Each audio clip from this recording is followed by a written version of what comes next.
Assalamu alaikum warahmatullahi wabarakatuh. Barkanmu da sake saduwa a cikin wani sabon shiri namu na Google Maps series wanda muke yi a duk ƙarshen mako, wato ranar Asabar kenan. So a yau insha Allah za mu duba abu na gaba wanda ake ce ma contribution, wato contribute kenan. Gashi nan. A menene contribute ko contribution? Contribute yana nufin ba da gudunmawa. Maybe an yi sabon shago ko kana so ka yi adin wani waje. Akwai sabon shago da kai kana so ka sa shi a Google Maps ta yanda duk wanda ya sacin zai ga shagon, zai ga hoton shagon, zai ga kayan abin da yake cikin shagon, zai ga inda address ɗin shagon yake da sauransu, ko makaranta ko asibiti ko wani kamfani ko wata ma'aikata da aka buɗe. Wannan shine abin da contribute yake bayani a kai. So yanzu kai tsaye za mu shiga yadda ake yi. Na sai mu danna contribute ɗin nan, wannan sai mu danna shi. So idan muka danna shi akwai abubuwa da zai fito mana da shi wanda shine za mu yi amfani da shi.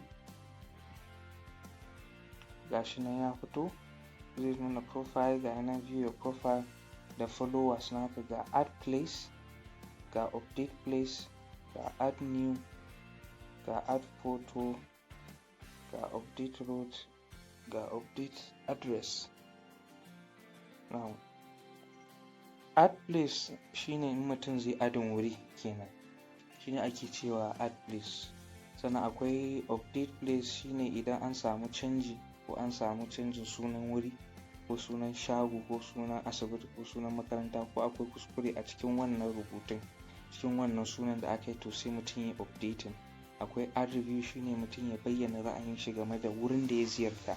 Shin shagon nan suna karɓan customers, ko wannan kantin da ya shiga yana karɓan customers, shi ake ce ma add review. Sannan akwai add photo, ma'ana ka sa hotunan shagonka, gaban shagonka, cikin shagonka, wajen makaranta, cikin makaranta, azuzuwa, asibiti da sauransu. Sannan akwai update row, shine idan an samu canjin titi, maybe an canza mishi suna, maybe an mai kwalta, da babu kwalta, to sai mutum sai ya update. Sannan akwai update address, shine in an canza shi ma sunan layi, sai mutum ya zo ya updating. Now ga add place na. Now in mutum zai adin waje, muƙaddar yanzu mun yi sabon shago muna so mu adin wannan shagon a Google Maps, sai mu danna wannan add place din. Gashi nan. So gashi nan ya fito, add your business to Google for free. Wannan za mu yi magana shi amma ba yanzu ba. Ga place details, ma'ana nan mutum zai rubuta duk wasu bayanai na wannan. Nan muna kaddara cewa yanzu shago muka yi. Place name, ma'ana sunan shagon, bari mu rubuta AAD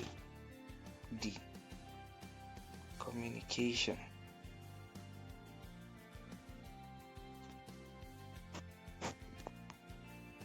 Now mun yi adin kenan. Aina afwan, abin ya burkice, but mun fahimci abin. Maybe mu kaddara wannan shine sunan shagon. Sai category.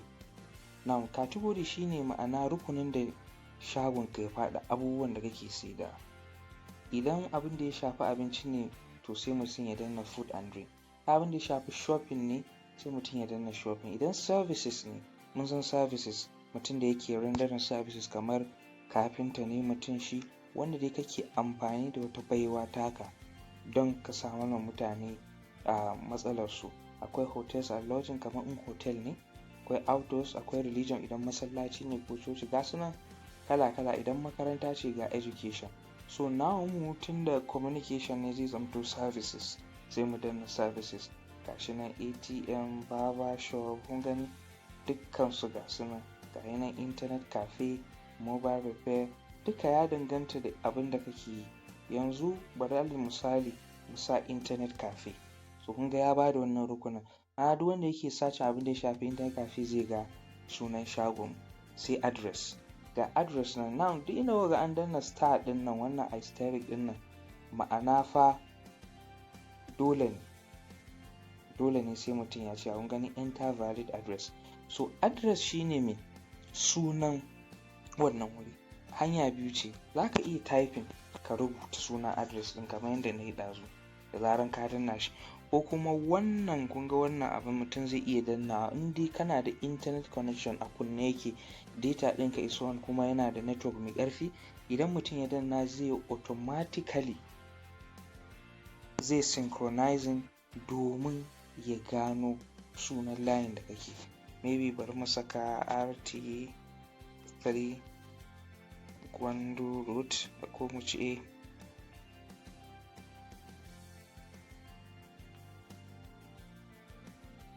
Gwandu Road.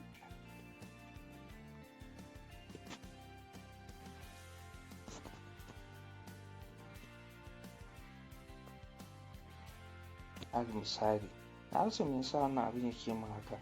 Well fine, ko ma whatever dai, amma bayan wannan ga kun ga ƙasan nan shacin ga map nan, idan har maybe baka san sunan wajen ba ko adin wani waje kake so ka, idan ba lallai sai naka bane, zaka yi zuwa wata unguwa ko wani waje ka je shagon babu shi a Google Map, zaka iya adin a wajen zaka iya tsayawa a nan shagon kai adin komai. So wannan taswirar da muke gani ita ce mutum zai iya dannawa sai ya nuna mishi location ɗin da yake idan wajen intanet ɗin bai yi ba kenan, sai mutum ya danna shi. Al misali wannan jan gashi nan na danna shi, gashi nan yana nuna min choose a location on the map.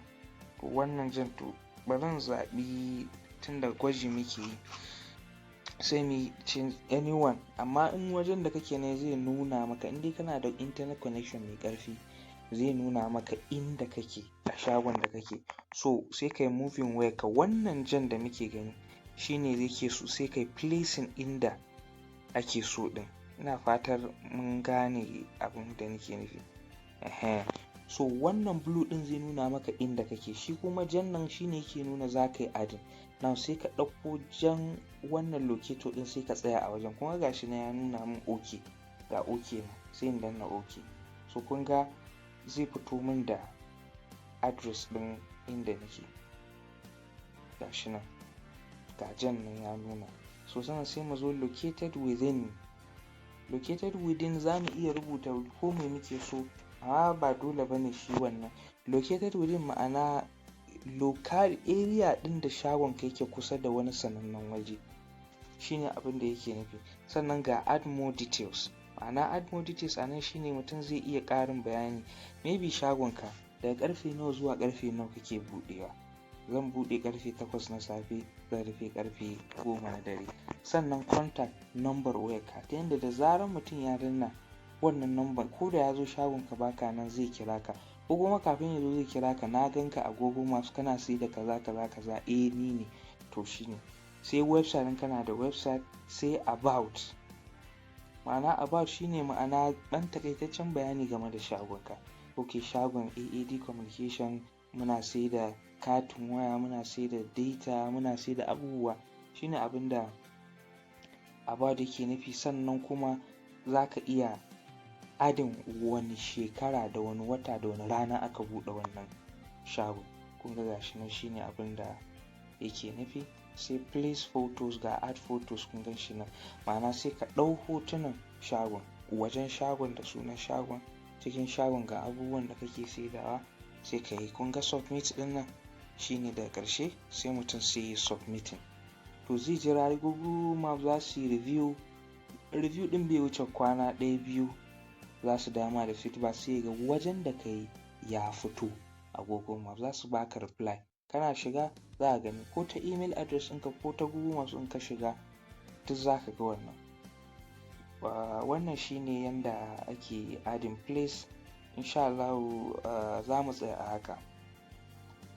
Sati mai zuwa za mu yi bayani akan update place, add review, add photo, update road, update address. Duk da mun yi magana akan add photo, to amma dai wannan shine yanda ake adin wuri, ko makaranta ko shago, duk wani abu da kake so. Kuma ina so mutane su sani, idan za ka yi adin waje ba fa sai lalle naka bane. Ni zan iya zuwa yanzu zo wani shago, maybe shagon sunan shi Malam Musa, to wannan shagon na shiga sunan shagon shi ga abubuwan da yake saida, amma baya Google Maps. In na maybe kai kunna data ɗinka kana wajen, zai nuna maka babu shi a Google Maps. za ka iya taimaka mishi domin shi ma ya fito, saboda mutane wanda suke around that area ya ga cewa kusa da ni ma akwai shagowa ne, waye mai wannan shago, malam Musa ga ashe yana sai da kaza. Tun daga nan ka ɗau hoton shagon, ga wajen shagon da cikin shagon, kuke ga abin da yake sai da yana sai da to bari in je shagon, ko maybe ga number wayar shi bari in kira shi. Wannan shine amfanin adding place da ake yi. Za mu tsaya haka. Akwai yanda ake kuma adding taimako, wanda za ka taimaka ma Google domin a san wurare, don wasu guraren ba wai wanda suke wajen bane suka adding, wanda sun zo wucewa ne suka gani. Kamar ni na ganawa, bari in danna ku gani contribution ɗina, ga yana da contribution guda 883. Wannan wurare ne da ni ne contributed na taimaka. Duk wanda ya sacin zai gani contribution ɗina da ne. So ana haka, duk za mu duba wannan, amma sai a bidiyo na gaba. Ba na son bidiyon ya tsayi na kusan minti 11. Za mu tsaya a haka. Assalamu alaikum wa rahmatullahi wa barakatuh.